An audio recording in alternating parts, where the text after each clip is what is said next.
with monetization, you're solving a problem for somebody. People give money for something that's valuable. I always say it's not so much what's the one way to monetize. It's like use them all.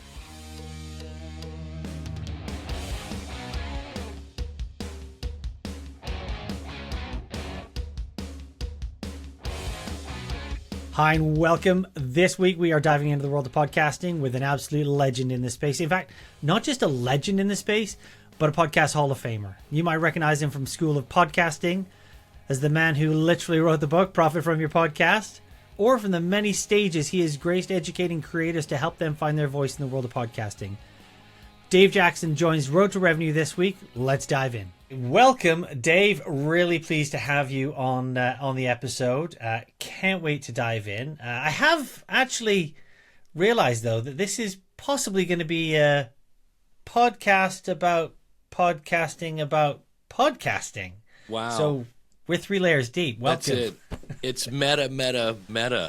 I once did a podcast about a documentary about podcasting, and this, I think we've actually gone 1 layer deeper than that. So, well, if I make sure to ask you about that podcast, about that documentary, then we've definitely gone 1 layer deeper. But yeah, no, I'm really pleased to have you on the show. We obviously met fairly recently. It feels like a whirlwind ago. I feel like I've not stopped going from conference to conference, but Podfest was amazing. Big shout out to Podfest. Great to meet you there. How'd you find it? I love Podfest. I go back, I haven't missed one. And so I remember the very first one was in a Ramada Inn next to a strip joint. And we were all in the same room. There may be a little over 100 people. The vendors were all in the room. It was one big giant room, and you got to meet everybody there. And it's amazing. And just the whole Florida connection. There's people in Florida love podcasting. I mean, people love podcasting everywhere, but that's a group that's always up to stuff. So I've been back to Florida. I spoke at the Florida Podcasters Association and all sorts of stuff. So yeah, it's always just a good time. And for me, it's like summer camp. When you keep going back and back and back, you see people all the time. And it's a great time and great people. Yeah, and it's and why I wanted to start off with that is like the cultural aspect of it is, it feels, I mean, it certainly felt to me as a first time attendee at Podfest, it's quite intimate, it's quite friendly, quite open, quite a very, I guess, a culture of sharing and generosity. Yeah, that's the thing that, for me, the only other community that I came from was I was a musician in my younger years. And we had a couple bands we trusted, but the rest, it was kind of like, hey, you're our competition. And we're not going to let you know there's a new club here because we're going to go get that spot. And it was very, when I used to be a copier technician lifetimes ago, and that was cutthroat, so when you get into podcasts and we're all like, oh, here's what I do to grow my audience. And then here's who I'm using for, everybody just puts everything on the table. And I think some of that is because it's not radio. And if we were all on at 7:30 Monday through Friday, that'd be a different story. But you can listen to me on Monday and listen to Daniel on Tuesday and listen to Ray on Wednesday, et cetera, et cetera. And so it's a really just a phenomenal community. And we've all, especially if I think we all get happy just when we see a brand new person, because we're like, let us help you avoid, put a giant yellow sticky note on your computer that says press record and all the things that we've done. Let's help you avoid those silly mistakes. Yeah, it was great. It definitely, if that is the intention, it definitely came across, right? I certainly, as a first time attendee, and we've been running this podcast now. You're in the 20s, episode wise, which is great, and it definitely was useful getting a bit of a sense of people who traveled the journey before and made the mistakes and been able to share, what not to do as much as what to do. And I mean, a lot of it from you. You've been in this game for a long. You say you've been going to Podfest since the beginning. Yeah. But how long have you actually been podcasting for? I'll celebrate 20 years in April. And so the School of Podcasting came out about 6 months after that. But my first podcast was for musicians. Okay. And I had just, a friend of mine came back from a marketing thing. And again, kind of dating myself, he was like, you know how you missed the MySpace boat? So I missed the MySpace boat. I said, yeah, don't rub it in.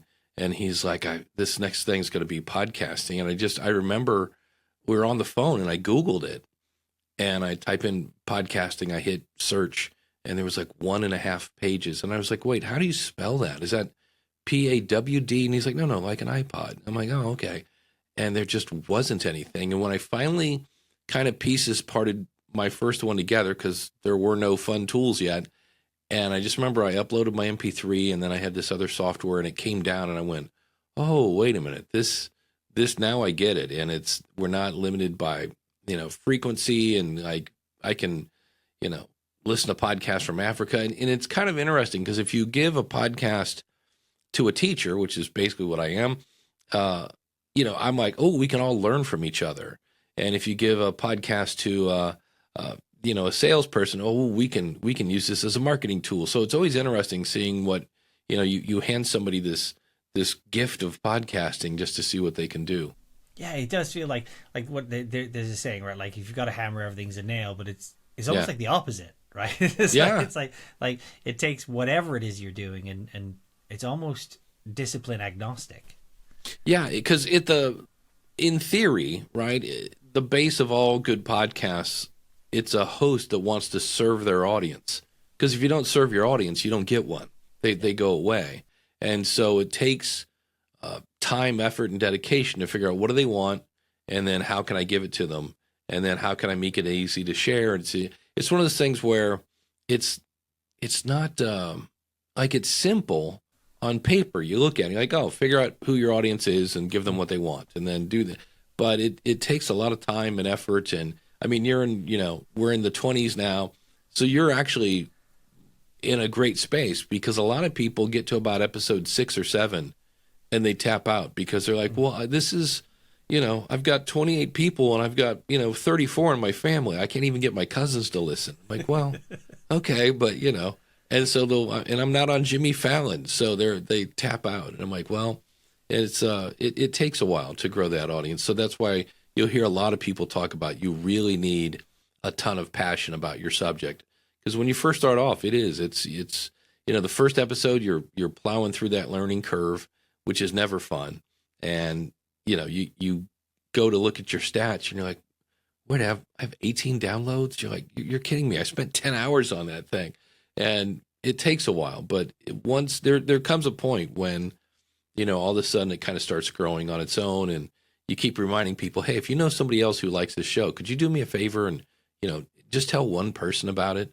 And people always go, well, how do you grow your podcast? I'm like, well, one download at a time. That's basically how it works. So yeah, it's fun. And, there are times I've started probably 30 podcasts over the year where I'll get hot and bothered about a topic. I remember I started one about customer service because one of my backgrounds was a customer service head.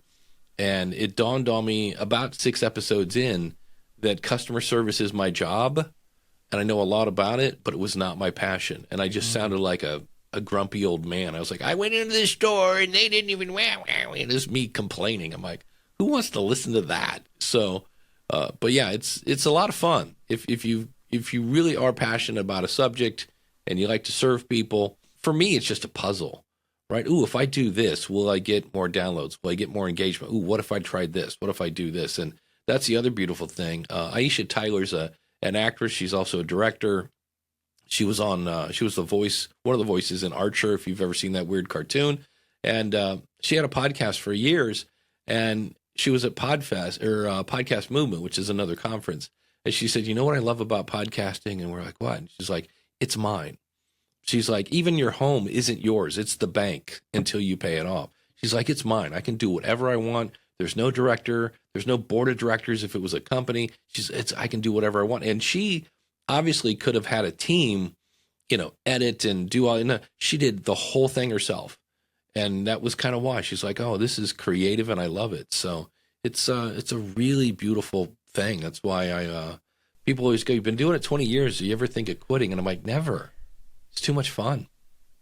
Yeah, I mean, it is, and it doesn't have an end to it, really. Like, I mean, it's one of those pieces it's like, it's a bit like the internet, right? You're never going to get to the end. Yeah, there's a documentary that was filmed. It started at Podfest, called "The Messengers," a podcast documentary. It's on YouTube, and they asked me in it. I was being interviewed, and they said, do you think you'll ever stop? And I go, I will stop podcasting the day after I die. I can just see me, just as long as I got a brain and a voice, things will change, and I'll probably have different passions as I get older. Maybe I'm not doing long distance, cross country ballroom or whatever, that we're doing. But to me, it's just a beautiful thing that you can connect with people all over the world. I always say, especially a lot of podcasters are introverts. And I go, podcasting is a great way to meet millions of people without actually meeting millions of people. And so, yeah, I don't ever see it stopping. And you've talked about passion, right? And passion is absolutely, it's got to be the thing that drives you to make sure you're putting the extra effort to asking those extra questions, to being curious about how you can grow your audience, to be curious about how you can actually develop as a host, as an interviewer, as a conversationalist. But we're on road to revenue, right? So this is our podcast, which is all about the money side. And how does that play in with revenue and passion? Are they good bedfellows, or are they frenemies? Yeah, well, the passion always helps you push through on those days when you're like, I gotta have an episode out in 3 days, and you're like, all right, hold on. But the money thing, people give money for something that's valuable. And not that your podcast isn't valuable, but sometimes there are some things you haven't thought about. Like I was working with somebody yesterday, and it was, they interviewed people with inspiring stories. And so it was like, interesting people with inspiring stories. And I go, so the audience can do what? Like, what's in it for the audience? And if you want, often with monetization, you're solving a problem for somebody. And it's rarely the people think they're going to make money from the podcast. And you can. I have a Patreon account for one of my shows, and I've asked for donations on other ones, but the best way to make money with your podcast is to sell your own products and services, because I have a book behind me, and I think if you buy one, I make, I don't know, let's say it's $10. Okay, great. But so many people say, I'm going to start a podcast and get ads. And there are different types of ads, one that are called like programmatic, and those pay somewhere around, 0.004 cents a download. So how many downloads would you have to get to make $10? It's a lot. And most people don't have that much. So I always say, it's not so much what's the one way to monetize. It's like, use them all, like affiliate marketing. And of course I use Geniuslink. So, but which we appreciate. Yeah, that's one where I have made, and there's a term, CPM. It stands for cost per thousand downloads. And there are times when I've been making like $50 CPM selling a product to my audience as an affiliate that, I'm like, if I was doing ads, I'd be making, a tenth of that.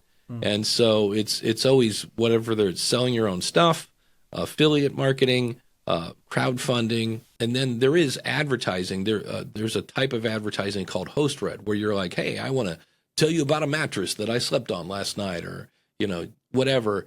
And those pay better. But again, if the average podcaster is getting 1,000 downloads, okay, well, that was $20 per 1,000. So here's your $20 for that one episode. Well, that's why you have these people that are cramming 7 to 10 ads in a show, and who wants to listen to that?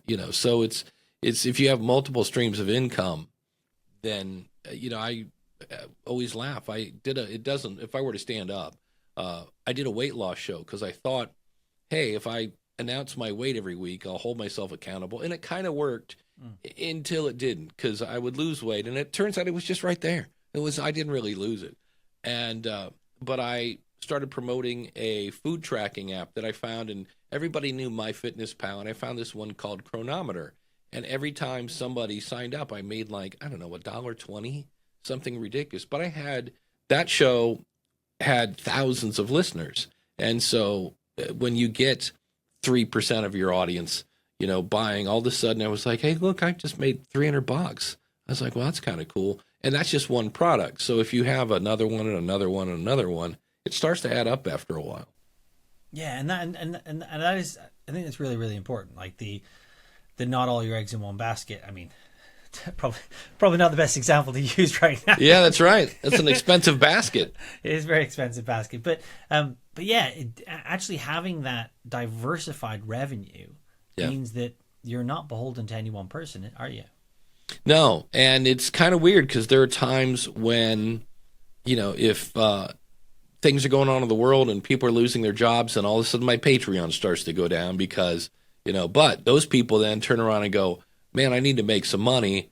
I'm going to start a podcast. And so then my membership site will go up. And so it's kind of like almost like having this weird stock portfolio where, okay, this is going down, but this is going up. And so it's always kind of fun to watch. But that way you kind of end up, you have some months that, all of a sudden everybody does, like in January and February, everybody decides I'm going to start a podcast. So my membership goes through the roof. And then other times that will kind of have a dip, but something else will go up. So yeah, it's always fun. And that's, again, kind of, for me, I just view it as a puzzle.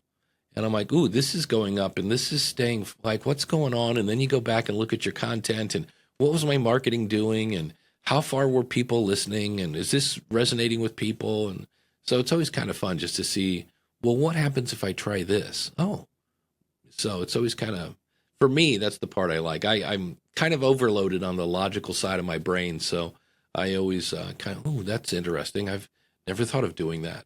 So, and I love the way you've described thinking of the different revenue streams as a stock portfolio. I think that's a great way to think about it, and to think about that seasonality and how people, not just the seasonality, but where people are in their life, in the seasons of their life, not just in the year. But you talk about January being, I mean, it's like back at the gym, let's start a podcast. Oh, that's it. That's where, just to hit that point, a lot of people, I always ask them and they kind of look at me like I'm crazy. I'm like, how are you going to measure your success? And they look at me and they go, well, like, isn't there only one answer to that? Downloads? And I go, no. I go, because in January, my download numbers go up. And I'm like, oh, this is amazing. Great. And then in February, just like gym memberships, they start to go down. And if I was basing my success on downloads in February, I'd be depressed because I'm like, where's everybody going? But my membership goes up because some of those people decided to start a podcast.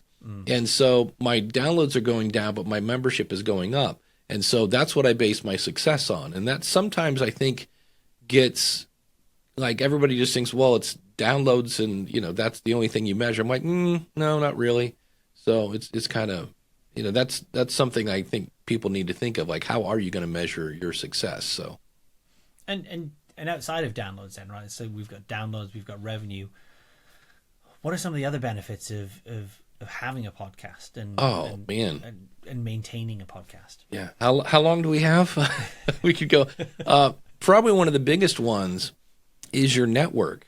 I'm always amazed in this, welcome to Humble Brag Theater, but it's one of those things where if I could be in some little town in the middle of nowhere and I will announce, hey, I'm going to be in little town in the middle of nowhere on this date, and somebody will email me and go, hey, is it possible? Can we go to dinner or something? Like, I will know somebody kind of everywhere I go, and that's the best. And I always just, I'll email my brother, and I'm like, hey, in the event I get killed tonight, like, it was George, and we were at the, whatever, Longhorn kind of thing. Because it's what's interesting is I'm meeting people that I don't know, but they feel like they really know me. So that's probably one of the big ones is your network.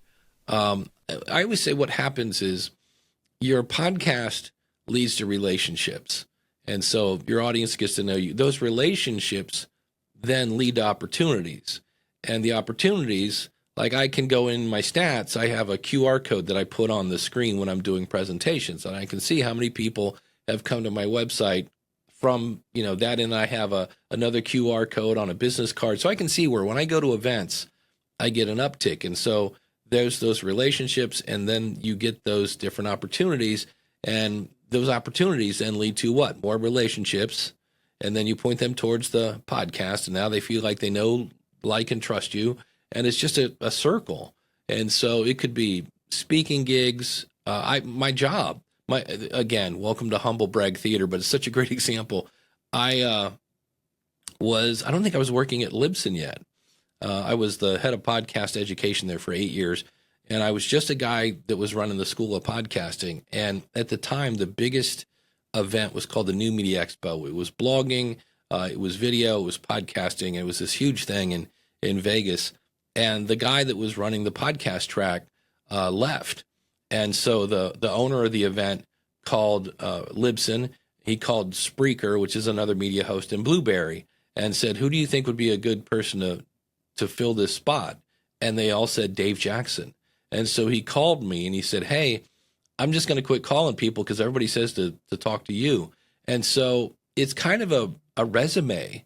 Like if I was a DJ, I would definitely have my own podcast, because from what I understand, and I've worked with DJs, you're there 3 years, they change the format, and you're out. And now I'm trying to get a different job. I could say, oh, well, I've worked at this station and this station and this station. Oh, and I have, 900 people listening to a podcast that I do on a weekly basis, and they can go listen to your show and get an idea of what you sound like besides whatever you've handed them as a, here I am, Mr. DJ. So there's so many different, benefits. And the other one that I kind of ignore is you get much better at making content. I've been at places. I remember once I was at a wedding, and the guy that did the ceremony apparently wasn't coming to the reception. And so the bride looked at me and said, hey, Jackson, you're kind of a God guy. Like, can you get up there and say a prayer for the food? And I was like, okay, And so I am fairly active in my church. And the one week the pastor had to take their grandson to the hospital. And I find this out 15 minutes before, like, it's showtime. And they look at me like, well, can you? I'm like, hold on, go to the internet, give me some quick Bible verses. And I just pulled a sermon out of my butt. So now that also helps that I was a teacher for 20 years, but it was still the panic level that I think, had I not been podcasting, would have been a little deeper. But the fun part of podcasting is you do get to play with fun technical toys, and technology is not always your friend. And so you kind of get used to, like, things going left to center, and you're like, okay, well, we're just going to use Zoom instead, or whatever the situation is. So there's so many benefits of podcasting. And you talk about being an educator, right? Like that's you are now an educator and have been an educator, and at some point you kind of crossed over into this passion of podcasting and becoming an educator within podcasting. But how important do you think that's been? Could you have achieved anywhere near the same without that background? That's a really good question, because I always say, I guess the answer is probably, but it helps. And I always say, kind of like, how's your show going to be different? And by default, it's going to be different just because of you. And I found 2 shows from people that they're on YouTube, but one is the lead singer of Smashing Pumpkins, Billy Corrigan, now has a show called, it's the Righteous Ones or the something ones. I forget what it is. Really well done show. And then another one is Richard Marx, who again was a musician in, the 80s and 90s. And he's doing a show. I think it's Stories to Tell. And Billy Corrigan was interviewing Gene Simmons. Now, Billy Corrigan knows what it's like to be on the main stage at Lollapalooza. He's been super famous. He also, admittedly, which is a great kind of characteristic, if you can be vulnerable in your show, and he just openly admits that he was kind of a weenie in some of those years when he was really famous, because he was really famous and thought he ruled the world. So it was great to see him kind of go, oh, no, I was not a nice person back then.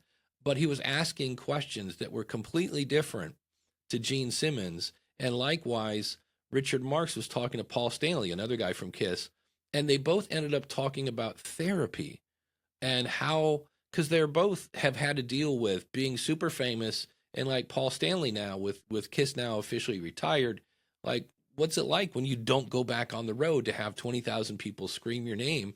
And I was like, this is so different because I was a big Kiss fan growing up, and I've heard both these guys interviewed multiple times, and I never heard this line of questioning. So yeah, I was able to do this as an educator. That was the first thing I thought of. And, when you start in 2005, there weren't other shows about, like now I have a list. If you go to podcasts about podcasting, I call it the endless list of podcasts about podcasting. What's funny is the top is the shows that are still doing it. And at the bottom, that list is getting longer and longer. Shows that people are like, oh, I'm gonna start a podcast about podcasting and make me some sweet podcast money. And I'm like, it doesn't really work that way. So yeah, it's one of those things that just came naturally to me. And I've had people ask me, like, they want to get inside my head on how I do a show. And I go, I can't explain that. Like, I just talk in analogies. That's just something I always do. I always try to explain things with stories. I don't think I need a story here. My brain just goes, oh, here's an example, and puts it out. Yeah, and I do have to wonder how much of that is muscle memory, right? That you built up as an educator, that you as you say, you don't think, oh, a story would be really helpful here to illustrate my point. Actually, does that all just happen in, this tiny micro thousandths of a second, and you just deliver it because that's just what you do, right? Yeah, and I think it's, like I have a book behind me, Storyworthy is the book on storytelling.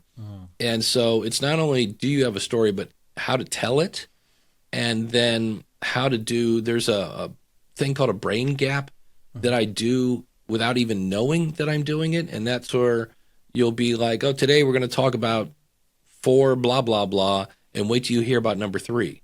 Well, your brain's like, wait, I want to know what number 3 is. And so that's how you kind of hook your audience. And these are things that I don't think about. I just do it. I think part of it is just studying marketing all the time. I listen to other podcasts, and the one that I'm really leaning into for the last couple of years has been storytelling, because at least as of right now, AI doesn't automatically build in stories about the time when they lost their wallet and blah, blah, blah. Because I always say, if you can make a point with a story, it's going to be easier to remember, and it also then lets your audience know a little bit about you, and that influences the whole know, like, and trust kind of thing. And it's just something it's just what I do. In fact, there are times, because I work from home, that I purposely go out at times just to go out, because I'm like, if I don't go do something, like, where's the next story coming from? It's like, well, today's story, I was sitting in my office, and that's about as far as we get. So I do go out and try to just hang with people or whatever, just to see. And it's not tiring. I had a friend of mine that was a professional comedian, and he said it was weird when he retired. He's like, because I didn't realize that he goes, I was always watching TV or a movie or whatever through the lens of, can I make this funny? Can I make this funny? And so it's just something I do. Like, I watched Saturday Night Live is a really popular show in the States, and they just celebrated 50 years. And I watched that show, and immediately was like, oh, there are lessons in here for podcasters, because these people were taking chances, and it was completely different, and it stood out, and word of mouth was telling it, and all these other things. And that's just that's not something I go, oh, you need to do this. It's just something I do. But I always tell people, have something. I use a tool called NoteJoy now. I used to use Evernote. You could use Apple Notes. I'm like, genius will strike, often in the shower, which is really inconvenient, but have something to write those ideas down, so that when you do have those days and you're like, oh, time to do the podcast, I'm like, I got nothing. I'm like, actually, I do. And I go to my NoteJoy, and there it is. I'm like, oh, yeah, I totally forgot about this idea. And I actually used to work with work with a guy who kept a dive notebook, Hmm. and kept that in the shower for Oh, there you exactly that go. reason. Yeah. Yeah, which was which I thought was genius. Yeah. It's an interesting observation, right? About it not being work when you're happening upon these opportunities to talk about. Is that based on the format of how you podcast, or is that about the volume of content, or do you just feel it's about podcasting itself in general?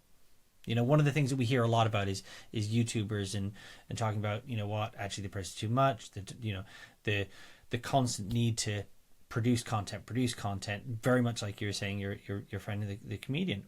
Yeah. Is that what makes podcasting different? That's a great question. And that's where that passion comes into play. When I first started the School of Podcasting, I had 2000 or 2004 was a banner year. I got divorced and bankrupt all Wow. at the same time. It was a twofer deal. And my brother was nice enough to say, "You're going to come live with me." And I'm like, "No, no, I'll get an apartment." But so the School of Podcasting was launched in the basement of his house, and my sister-in-law would be like, "You are always on the computer. Like, do you ever take a break?" And I go, "No, you don't realize from this point forward, the rest of this is fun. It looks like work, but it's fun." And so I think that's part of it is just you have to enjoy the process. Mm. And I do. Like people like, "Wait, so you edit your own show?" And I go, "Yeah, that's actually one of my favorite parts because now I've got the content.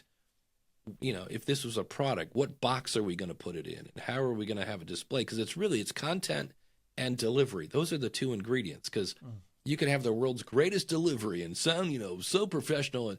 But if the content's crap, that's not going to work. And you can have the worst, you can have the best content, but if it sounds like this, that's not going to work either. Yeah. And so, yeah, for me, it's just not work. And that probably is part of podcasting, I guess. It's for me, like my last episode, I always have a question of the month, and it's the last Monday of the month is when I do it. And so I have been working on this episode about newsletters, and I started doing research, and it turns out newsletters are much more engaging than social media. They're just the open rates. There's better stats. It's, people are, when you open up a newsletter and you actually clicked on the title, you're going to read it because you took the action to do that. Where social media, we're kind of scrolling just to see what's going on. And so I did this episode and I'd researched it for probably 2 weeks. That's not the norm. But in this case, the more I dug into it, the more I was like, "Ooh, look at this, look at this." And so it was question of the month was last week. I recorded on Sunday. So I started going into it and I was just like, I'm ready to, like, I have all this great information. I can't wait to share it with my friend. And so I started up, I'm like, today we're going to talk about newsletters and blah. And like halfway through, the way I put in the question of the month, I do it dynamically. I use a tool called Captivate for my media host. And I'm like, "Hey, and what's the thing?" "Well, we'll talk about that right after this." And then I just pause for a half a second. And then later I go back in and put in whatever the question of the month is. And as soon as I got to that spot, I was like, "Oh, wait, it's the last Monday of the month. I'm supposed to be going and getting all my answers that people left and make a question of the month." And so I knew that they just listened to the question of the month and I was now back. And I'm like, "Hey, I realize if you're looking for the question of the month, that's going to be next week. I'm just excited to talk about this information and I wanted to give it to you." And so that's the other thing that's way different than YouTube. So many YouTubers start off with, "Hey guys," right? And I don't talk to guys or gals. I talk to one person. I talk to you. "Thank you so much for tuning in. I'm so glad you're here." And I've had people say, "When I listen to your show, I kind of feel like you're talking to me." And I'm like, "That's because I am. I talk to one person. I just pretend there's an invisible person right there on the other side of the desk. And I'm like, wait till you hear this stuff." And so last week, that the episode about newsletters was just one that I was like, I've got to talk about this now because you're not going to believe this. And it's something that I don't think people do. That was the other one. I'm like, we're all, "Oh, how do you promote like, what's the best thing? Should I be on Blue Sky or Twitter or Threads or like, what's the best one?" And it turns out, well, if you really want to connect with people, find out what they want, and then give them a little lead magnet to get them on your newsletter. And I explained, I go, my newsletter that I have is simply, I don't know, 3 paragraphs of whatever's on my mind. Like I just did a thing on the title of the newsletter was Your Mom Said to Clean Your Room. And I explained that when you work from home and you live in Ohio and you get snowed in for 2 weeks and you don't really go out, you go a little crazy. So I cleaned my kitchen. You know, I have to walk through there to make sure the back door's locked and everything else. And I go, the fact that it wasn't just a giant mess and where my brain would be like, got to put those dishes away, or that I was just generally in a better mood. And I'm like, what changed here? And so it was a little behind the scenes, a little like, oh, what's Dave's life like, you know? But I also then said, so like, look at your recording studio. Like, is there anything there that you could, I always bring it back to podcasting. Is there any way you could set this up to where, you know, it wouldn't be such a burden to record? One of my favorite things is I saw somebody once took an ironing board and they took a belt and kind of tied their little mixing board to the ironing board. They had a clip-on like mic stand, and they would basically just fold up this ironing board, put it in the corner, and when it's time to record their show, they just unfolded it, plugged in the thing, and off they went. And I was like, brilliant. Yeah. So it was just a little behind the scenes of what I was doing, a story again of like, hey, here's what's going on with me. And I was just excited to talk about newsletters for a week, which is weird. So, and that's it. And if you're not excited about your content, if you're not excited, why do you think your audience is going to be? I'm working on an episode right now about the book Profit First. And it's this business thing. Well, not everybody in my audience is running their podcast like a business. Some of us are just doing it for fun. Yeah. And I was like, that's not going to really fit everybody. And then I happened to run across a friend of mine, really popular guy. And I can say his name because he's now come out. His name's Ray Edwards. And Ray has a video. He's like, I made $1 million for 7 years and I went bankrupt. And I was like, whoa, okay, so there's a story angle. And then, because once I realized what it was, I'm like, oh, this is math and numbers. And if you're just doing audio, which the School of Podcasting is, that's a hard sell when you're listening and going, oh, it's up 3% and then 17% and 26% and blah. And it's like, oh, so I'm like, I got to surround these numbers with stories. And so that's when I was like, well, if I'm going to talk about the Profit First method, I got to go through the Profit First method. And so that's what I'm doing now. Like I've got the interview, but I'm like, to make this subject that's very math oriented entertaining, I've got to surround it with stories. Yeah. It's because it can be, and I mean, numbers tend to be one of those pieces as well. So we find this with when we talk about revenue, people almost fall into two camps. Like one, totally embrace the numbers and want to dive straight in, or actually rather kind of avoid some of those numbers and actually just want to work on the other parts of the process. That's gonna be really interesting, and I'm really looking forward to it. To talk about the brain gap away. Yeah, so that's where you can get people to your website. The great thing about podcasting, you can listen anywhere, anytime. But if you want them to do something on your website, you got to give them a reason. And that's where if you are talking something that's kind of visual and you're like, hey, I was talking about whatever, it's a travel show. And I was talking about, we were in Vienna and it's beautiful things and blah, blah. Oh, by the way, we've got pictures of these. If you want to see what they're like, you can go to the website, blah, blah, blah. So sometimes you're like, I realize this is kind of technical. If you want to see, we actually have a screenshot of the spreadsheet. You can see what this looks like. And it makes much more sense. We have a graph and a chart. I just wanted to give you the concept of what we're doing. Go to the website. So there are times when that's, as much as it's kind of confusing and it's hard to do, it also can then be used to like, oh, let's get people to the website. And of course, while they're there, they can sign up for your newsletter and join your membership site and click on your affiliate link and everything else. So. And that's certainly one of the things that, and not just from not just from podcasters, but a lot of creators, I do find don't maximize that invite that nudge of traffic from one platform to the other. Is that something you see a lot with your students? Yeah, especially with, and I'm guilty of this myself. If you're trying to promote a product or service, we feel salesy. And I remember I was doing a show. I do a show with radio veteran Eric K. Johnson called the Podcast Review Show, where you come on and oddly enough, you guessed it, we review your podcast. And I said something of blah, blah, blah, my book. And he goes, wait, you have a book? And I go, yeah. And you profit from your podcast. And he's like, dude, you never talk about it. And I'm like, really? And so what happens is I had a friend of mine. I helped her launch her show. And it's probably 2 or 3 months in. And I'm like, hey, how's the podcast going? She's like, great. You know, numbers are going up, having a lot of fun. I'm like, great. She's like, but it's not, I'm not getting any speaking gigs. I thought I would get more speaking gigs. And I go, well, hold on. I've listened to most of your episodes. I've known you for 6. Wait, you speak to people? And she goes, yeah, I was just in the Bronx talking to a bunch of high school kids. And I go, I have never heard you mention this once at all. And she said, well, I don't know. I don't want to be salesy.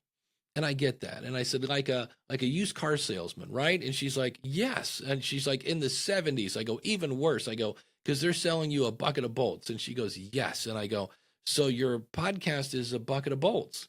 And she goes, no, I spent like probably 10 hours on that thing. And I'm like, okay, so you're helping people. And she goes, well, yeah, I hope so. But yeah, I think so. And I go, so why are you stopping yourself from helping people? And she went, oh, you're good. I said, all you have to do, it doesn't have to be a big giant commercial. I said, but again, kind of telling a story, you just say, hey, I was talking to a bunch of high school kids in the Bronx this weekend. And this one young man came up to me and asked this question. And I thought, boy, that'd be a great topic for a podcast. I go, there you go. Your audience now knows you talk to high school kids. It doesn't have to be, you know, this Sunday at, you know, Jefferson High School. You know, it's like, no, you could just throw that in there. And so what I will do, and again, I don't think you need to say this. This is the way I talk. But on occasion, like I just did it. I said I was working with a client or I had a friend or what, and people go, oh, he must do consulting then. You know, it doesn't have to be hit people over the head kind of stuff. But what is funny is I will hear people, because one of the best things you can do is ask your audience to share the show, because you hear these big shows and they're like, well, they have a team of 18. It's not fair. I'm like, yeah, you have a team. It's called your audience. And I had a guy on my show, Jack from the Darknet Diaries, and he gets an insane amount of downloads. And I said, well, what's your secret? And he goes, I slowly, specifically, and confidently ask them to share the show. And so he'd be like, hey, today we talked about, you know, whatever. Do you know somebody else who likes this? Could you do me a favor? Because this is a win-win. If you could share this with your friend, just go to your phone and hit that share button. He goes, your friend's going to think you're awesome because you shared this great content, and I get a new listener, so it's a win-win. Or you could just tell them go to darknetdiaries.com. And I was like, okay. And then I started listening to people when they do that. And it was the direct opposite. It wasn't slowly and specifically and confidently. It was, hey, you know, like, I don't know, if you want to maybe kind of like, you know, the show, it's like our website.com. Okay, thanks. And you're like, what did I just hear? Yeah. So, you know, making it easy. And then the other one I hear is find me wherever you find your podcast. Well, I worked at Libsyn for 8 years in tech support, and that's a media host. And I would have people almost on a weekly basis, hey, I'm typing in the name of my show into Apple, and it's not showing up. And I'd be like, do you have your name in as the author field? And they're like, yes. Okay, search for your name. Oh, there it is. And so, first of all, when people go find me wherever, I'm like, why is your show lost? It's not lost. Reinforce your brand. Put a page on your website with links to Apple and Spotify. That'll get you about 80% of the market.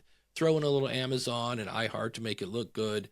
Throw in an Overcast because that's a popular app, or Pocket Cast, you know, and then just go to schoolofpodcasting.com/follow.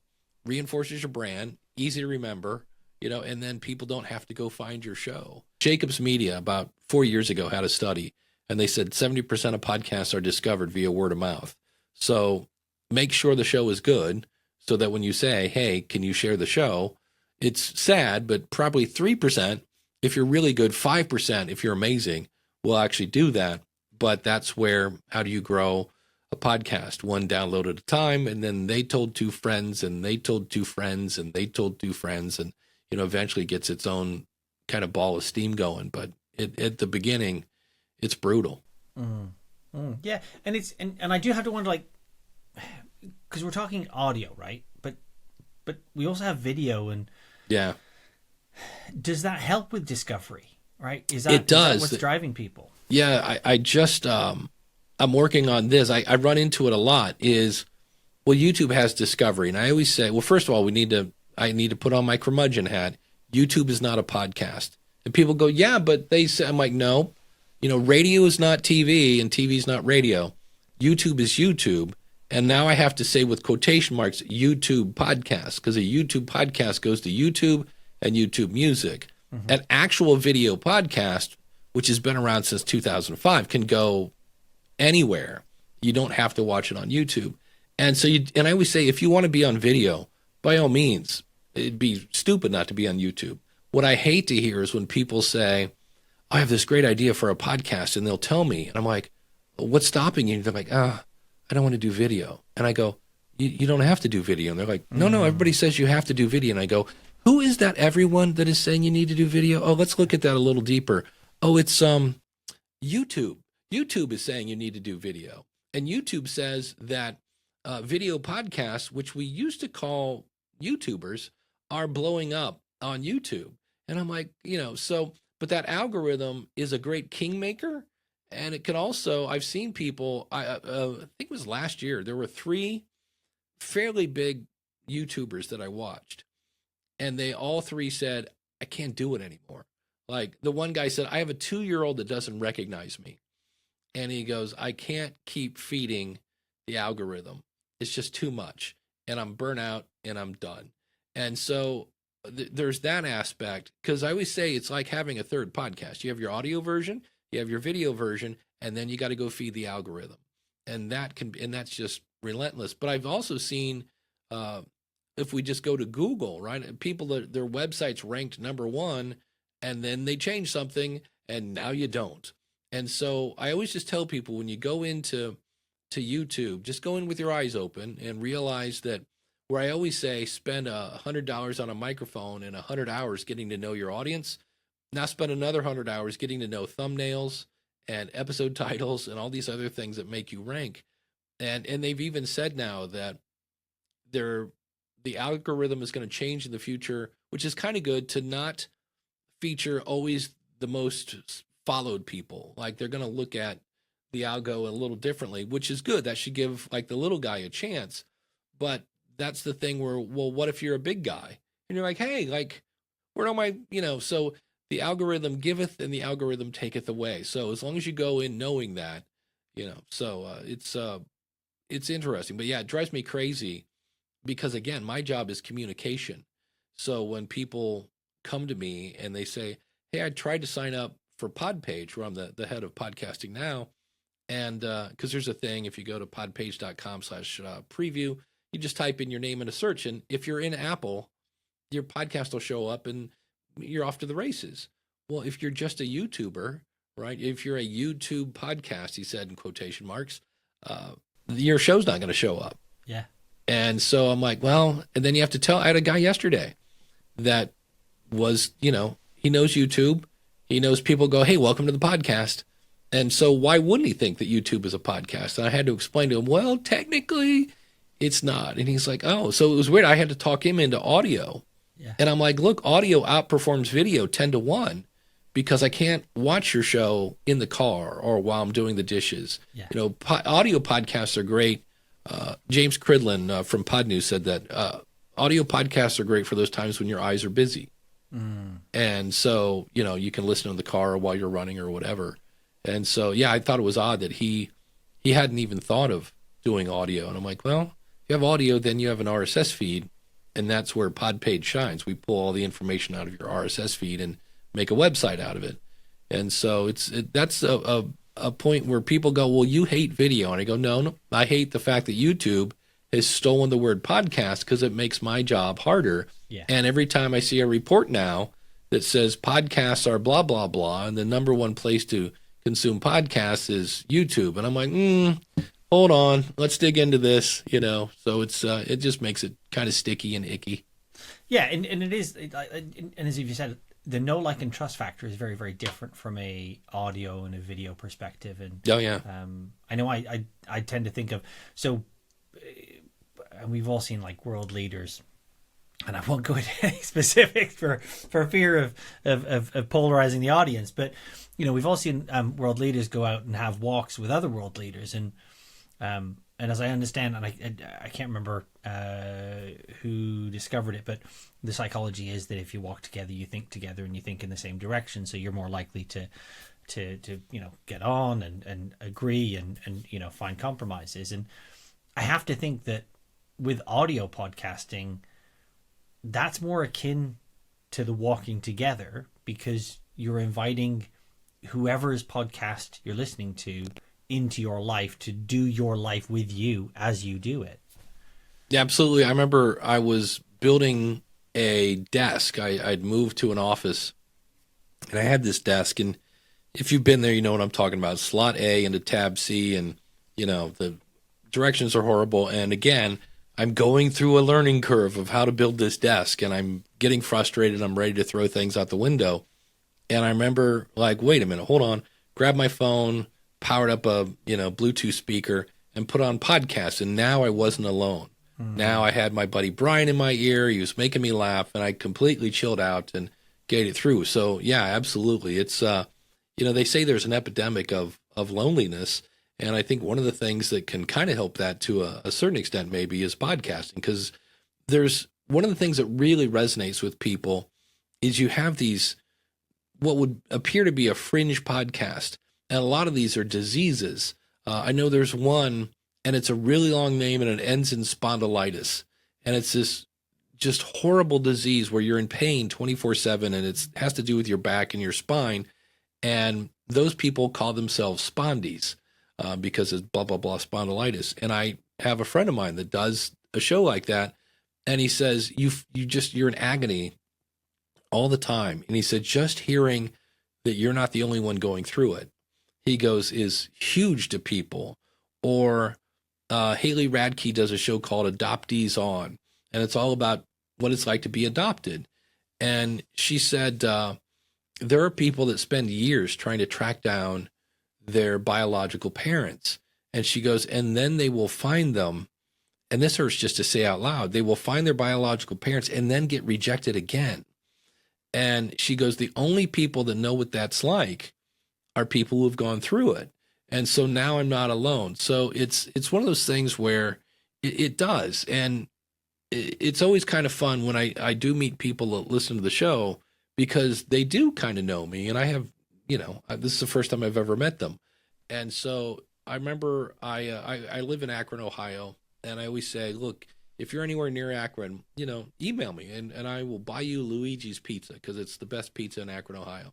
And so I had a guy, and he was one of the guys that listened to my very first podcast for musicians. He's like, you always said, I'm going to be there. And I'm like, Luigi's Pizza. All right, here we go. And I used to, for that show, if I remember this right, I said, for those of us who have money, there's therapy. For the rest of us, there's music. That was kind of like my sign off. Yeah. And I totally forgot about that. And he said, do you remember what you used to say? And I'm like, dude, I don't remember what I had for breakfast, let alone what I said in 2005. And he threw that at me, and I go, did I say that? And he goes, yeah. And he goes, that was your sign off. And I'm like, oh, I remember this now. And he goes, I now teach music at a university. And he goes, and I start off every semester with that statement. And you're like, what? So you don't realize that you're making an impact on people because you don't get to see them. Yeah. But it was so weird. And there were times he's like, do you remember back on episode, it kind of felt like the Chris Farley show from Saturday Night Live, where he's like, he's talking to Paul McCartney, and he's like, you remember when you were in the Beatles? You're like, I don't, but okay. Yeah. So, and I'm not, it's interesting that you don't realize how you're, impacting people. I one guy was a client, and I said, so what gear do you have? And he said, okay, well, I have the PodTrack P4. It's one of my favorite little, it's like a Swiss Army knife of podcasting, and I recommend this thing all the time. But he also had a Rodecaster Pro, which is this big, huge thing. And I go, wait, why do you have both? They're kind of, they kind of do the same thing. And he goes, oh, well, you talked about the Rodecaster and said it was cool. And I was like, that's a almost $600 piece of equipment. And all I said was it was cool. And I was like, oh, wait, I didn't realize, like, my mouth is loaded. I got to be careful. So especially if I ever talk about gear, I'm always like, okay, this is who this is for. If you have this, you don't need to upgrade. So you do have, eventually you come up and you influence people. And probably the one that still blows me away. And this is back when I was in the basement at my brother's house. I just started. And apparently in one of the podcasts I'd said, having a podcast can kind of give you a purpose. And this guy emailed me and said, hey, I just want to let you know, I credit you with saving my life. He said, my best friend of 20 years was killed in a car accident. I had lost my job of 20 years, and I was like 98% sure I had cancer. And my favorite holiday is Halloween. And I decided on Halloween, I was going to take my gun and blow my brains out. And he goes, but I heard your podcast that said sometimes starting a podcast can give you a purpose. So I started a podcast, and it did give me purpose. And I credit you with saving my life because I was set on that. And I'm like in the basement going, I'm talking about microphones and bandwidth, and I was telling a friend of mine at a conference, and a bunch of us were like, had the same thing. Like he does a show called Speak Life Church, and his background, he was either in the CIA or the FBI, but he's got a military background. He ends up attracting military people. It's just one of those things where, again, your experience, and he ends his show with, oh, by the way, I love you and there's nothing you can do about it. And so you have these military people listening to a show, and he said, I had one guy, he goes, on the phone. He goes, I gave him my phone number, and he goes, he's literally on the roof. He goes, I'm not trained to talk people off a roof. He's like, but it did, and for some reason he had multiples of that situation. And I was like, man, we have no idea the influence you can have on people. It's absolutely incredible, and it's those, and I've heard of a couple of other situations where you just don't know the other side of the microphone, right? Like, right. You don't know who's there, you don't know who's listening, you don't know the impact that you can deliver. It gives that extra layer of, yes, there's a purpose for yourself, your own passion, to be able to do it from a profitable standpoint, to make it a sustainable podcast that you can actually continue to do, whether that be for fun, for profit, or for employment or career. But to have that extra purpose is incredible. Yeah, I had a client once. She called me up. She's like, I want to start a podcast, but I can't do it because I hate technology and technology hates me. And I said, Marcy, we're going to do this. I go, I'm going to baby step you through this whole thing. You'll see it's not as hard as you think.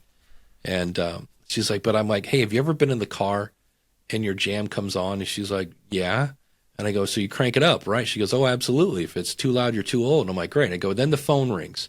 And I go, what do you do? She's like, what do you mean? I go, what do you do? She's like, well, I turn the radio down so I can hear the phone. I go, oh, there you go. You know how to mix audio, And so it's not as hard, but she called me up, and then I walked her through one day submitting her show to Apple. She had already published an episode. I'm like, hey, we got to, get this out in the world now. And I said, this was a while ago. So I'm like, it'll take about a day, but you'll see it show up.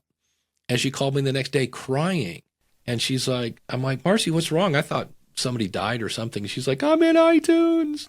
And I go, yeah, I told you yesterday, it'd take about a day. She's like, no, I'm in iTunes.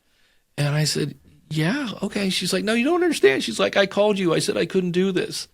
And I did it. I'm in iTunes, and I was like, yeah. So it's one of those things where there are times when I'm, thinking of an episode that I'll think of Marcy Rosenbaum, or I'll think of Ken Blanchard, or I'll think of Kim Craggy, and they're just across the desk from me. And I'm like, okay, they're going to love this. I can't wait to tell Kim or Marcy or Ken or, whoever. And that's what kind of keeps my engine going, I guess. Oh, no, this has felt like a masterclass going through and listening. And I know I've only scratched the surface of the vast amount of knowledge that you've got. But I do want to end on a couple of quick questions. I'm a podcaster. Getting to the point is not my strong suit, but I'll try.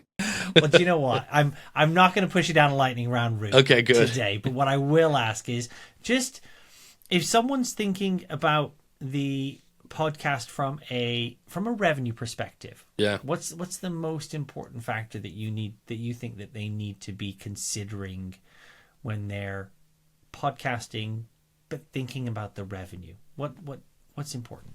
what problem are you solving for your audience? And that starts by knowing your audience, because if you don't know your audience, you don't know what their problems are. That's really for me, it's, my audience wants to grow their podcast, or they want to start it or whatever. And so anytime I see something that will help them do that, if it's a weight loss show and I'm trying to sell my book, it's tips on how to lose weight or how to say, it's always kind of boils down to time or money or something that's going to benefit them from health, how to avoid headaches or whatever the problem is, because we're talking about people opening up their wallet. So why do people open up their wallet? It's, well, okay, we need to eat, and we need to pay our bills. But when you get past that, it's a matter of, it's either going to educate or entertain us in a way, or it's going to solve a problem. Or, why do we go to concerts? Concerts are really expensive. Oh, it's a one-of-a-kind opportunity. And a lot of times that one is nostalgia, right? Ooh, I grew up listening to this band. I'll go see, whoever. Creed and Nickelback are going to go on tour, and I know some people are like, oh, cringe. I'm like, I'd go to that. But, I'm going to open up my wallet for that. So nostalgia sometimes comes into it. But most of the time, you're saving people time and money by giving them little, back when there were malls, we still have one mall in my city. And I was there a couple weeks ago, and there was the person with the little toothpicks of chicken standing in front of the chicken place going, would you like a free sample? And so your podcast is the free sample. Like, here, want to get to know me? Want to see if I know what I'm talking about? Here you go. Here's a little podcast. And then you go, oh, I got more information. It's over there, schoolofpodcasting.com. If you want more, it's just, you just got to pay for it. So that's kind of, at least that's my model, the freemium, And so I think that's really, when it comes to revenue, that's it. And then I always say, I kind of cringe when I have the person say, I'm going to do a daily podcast, and they haven't even bought a microphone. I'm like, okay, hold on. And so once they start to make content, I go, now, I don't care if it's a watch, your phone. I use a website called clockify.me, and I go, start a timer when you start doing your research. Start a timer when you're interviewing the person. Start a timer when you're editing. And I go, and at the end, add that up, because the best I've ever done, and I was just in super hyper-focus mode, is 4-1. So if I do a 15-minute podcast, it took me an hour. And people go, wait, it doesn't take you 15 minutes? You're just talking to a microphone for 15 minutes. And I go, well, yeah, okay, if you're perfect, but you also had to do some research maybe. You have to write some sort of blog post, and I know you can do AI for that now, but nonetheless, most of the time, it takes you much more. And if you're throwing in video, it's infinity to one at times, depending on how picky you want to get. And so I go, then pick your schedule. Because you're like, wait, it took me 10 hours to do an episode. And you're like, okay, you got 10 hours a day to do a podcast? They're like, no. And I'm like, well, guess what? You're not doing a daily show. Yeah. Or you're going to make one that's shorter. Sometimes a daily show is just to say your brand. So give them a quick tip. Hey, did you know that eating carrots is healthy? This was, there was a show I listened to, and I don't remember the name of the show, but I do remember it was brought to you by the Association of Christian Athletes. Right. Because they said that was the purpose of that show, was to keep their brand in my head. Yeah. And it was literally, every show was like 3 minutes long. It's this little health tip brought to you by the Association of Christian Athletes. And so figure out how much time it takes to make an episode, and then pick your schedule. And then if you can be consistent, what happens is you become part of people's routine. On Friday nights, this is how I party. I listen to a show called Podcasting 2.0. It's super nerdy, super geeky, about expanding the functionality of podcasting. And you either love it or you go, I have no idea what they're talking about. And I listen to that when I go to Walmart. So that's why I'm partying in Walmart Friday night, grocery shopping, listening to Podcasting 2.0. But that's part of my routine. Yeah. And I've had people say, because I haven't missed a Monday in 20 years, and they'd be like, Dave, you're with me every Monday on the way to the feed store. Or one guy said, Dave, I shower with you every Monday. And I'm like, that's kind of weird to say, but I get what you're saying. So if you can be consistent, and then not just consistent in schedule, that's important, but I would much rather have a late show that was good than an on-time show that was okay. Because I've heard when you hear somebody go, hey, welcome to the show, it's Thursday, and this is when I put out the podcast. Now, I'm not sure what we're going to talk about today, but I promised you a show, everything. Yeah, just hit stop. that person is going to waste 20 minutes of your time. So for revenue, if you can be consistent, become part of their schedule, now you're seen as trustworthy. And then when you deliver great content, again, so not only consistent in schedule, consistent in content that really resonates with your audience, now they like you because, man, that was good. And then when you share a little bit about yourself, they get to know you. So there's the whole know, like, and trust, so that when you say, hey, I've got a book, I've got a service, I've got, I'm selling a webinar, whatever it is, they're going to be like, well, if his free stuff is this good, the paid stuff must be amazing. And I just realized that was supposed to be a quick question, and I gave you a 20-minute answer. Do you know what? I would much rather have a great answer than a quick answer. There you go. So you absolutely nailed that. So thank you. You have been incredibly generous with the knowledge you've shared, with your time. And one final bit, where's the best place to direct people? Where can they find you? Where do you want them to come and visit? Yeah, my main website is School of Podcasting. If you're thinking of starting a podcast, you can go to schoolofpodcasting.com/checklist, and I've got a free checklist that'll walk you through, okay, here's the steps and kind of why we need to start here. And, everybody's like, oh, I'm going to go buy a bunch of microphones. I'm like, let's figure out what we're going to talk about first. So schoolofpodcasting.com/checklist. Brilliant. Thank you very much, Dave. It's been a pleasure. Really enjoyed it. Lee, thank you so much. This was great.